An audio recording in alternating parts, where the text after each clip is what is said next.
Hi, we're here to review the Volvo XC90 D5, and as you can hear, we're just being helped out of our driveway with some very neat parking sensors here. You can't see it, but I have recorded it in another clip, but you can actually see it down onto the car. Yeah, that is satellite. It is incredible. So you have it looks as if you have a camera coming down from a satellite on top of your camera to see all around your car. It is crazy to see. Yeah. But it's obviously not a satellite looking down the car because it's a different roof. And it helps you reverse and do all those tricky things that I can't do and avoid doing. Yeah, it's got parking assist as well. Yep, For parking parallel assist, parking. lane assist. It's got every assist you can think of, Yeah. hasn't it? What else have we got in this car? Well, it is, it's automatic. It's got 8 gears. How has it got 8 gears? I don't understand. It's got 8 gears. Well, it's just got 8 gears. But okay, so you've got parking, reverse, drive. What's N? Neutral. That's why I'm doing the driving. And when you're in drive, you can put it into 8 gears. Well, it's got 2 modes. So you got it in drive, and it will go up to 8 gears, which means it's great for long distance travel, motorway driving. Or you've got another mode. If you shift the stick to your left, you can actually change the gears yourself up and down. So it's really responsive. So it's kind of almost like a manual. Well, if you shift the left to the left, yes, and it's a case of go up and down the gears. That's so cool. you can do that sort of manually. Top speed 137 miles an hour. Obviously we won't be doing that today. We've got Maddie in the back too. She's asleep at the moment. Plenty of room in the back seat just behind us. It's for 3 people. We've just done a trip to the Cotswolds. Me and my mum sat in that back row next to Maddie. I sat in the middle, had lots of space for that journey. It's 7-seater, so you've got the ability to put up more seats behind there, or have a massive boot, which included pretty much the boot, kitchen sink. Yeah, we really filled that boot up with everything we had. Yeah, you know, with a baby, you got a lot of kit. Yeah, and we had bathtubs. We had bathtubs in there. We did have room. Well, it was enough room for, what was it? 4 adults and a baby in a child seat, plus a massive Stocker Trails, which is a hefty pushchair. Yeah. Then we had the space cot, which is fold away, but it's still an item, isn't it? It's still a cot. A snuggle bath and a little seat. Sterilizer. Yeah, the sterilizer went in there. So we had a lot of then stuff. We had 4 bags. And my dad's sleep thing. Machine. Yeah, new thing. So we were packed to the rafters, but there was still room in there. You could have packed more. Yeah. And we had toys and play mats.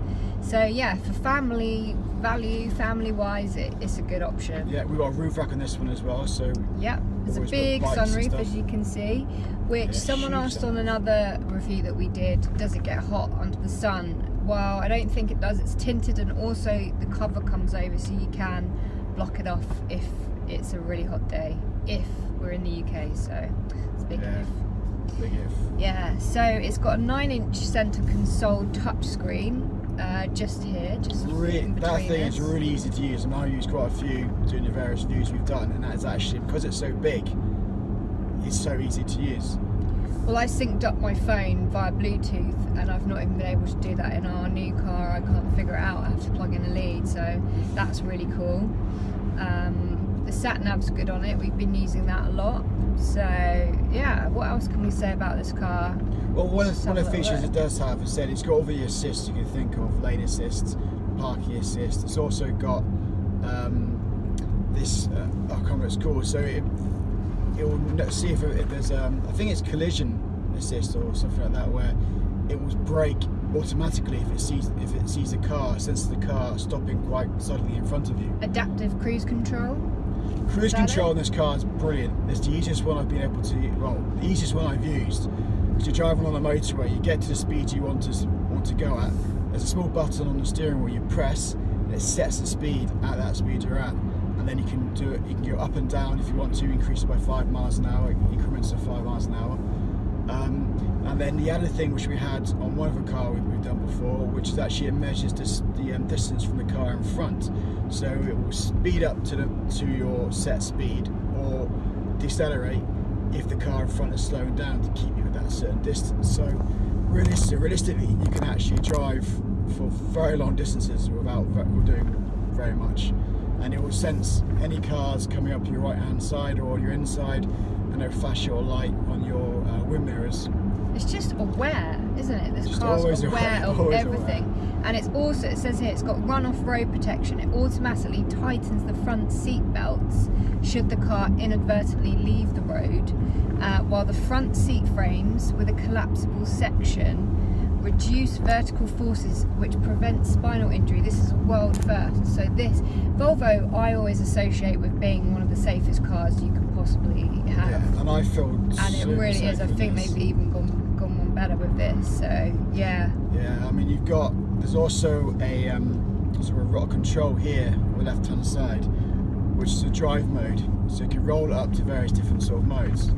So you've got eco, you've got comfort, everyday use, you've got off-road, and you've got dynamic. Was it dynamic or dynamic performance? Off-road can't be selected because speed is too high, so it really does know what you're doing. Yeah, off-road can't be selected. We did use it while we were on the in the Cotswolds, because there was a few roads on this campus thing we're on which were a bit tricky and a few ditches here gravelly, and there, weren't they? Gravelly, and some quite big speed bumps. So we used that, and it was really easy to use. It was really nice. It kept you nice and level, and you can feel the suspension working as you're driving around. But the dynamic's really good. It makes it really responsive, and that's good for the motorway. Obviously, eco as well if you're driving about, sort of being very ecologically friendly. It's full leather interiors too. It looks stunning. Like this rear view mirror here is just so slick. Then it's got 19-inch alloys. It just looks the business. Yeah, I mean in terms of comfort as well, it's so comfy to drive. Yeah, really, it is comfy. All the cars we reviewed, this is actually my favourite. Yeah, I wish we could keep it or afford it. I know. Volvo, if you want us to keep this car. Yeah, we could do a review every week on it if you like. Yeah, but seriously, that as I said, there's so much space for 2 adults and a car and a baby seat in the back for a long distance journey. So it's comfort, it's safe, it's Volvo. It's Volvo.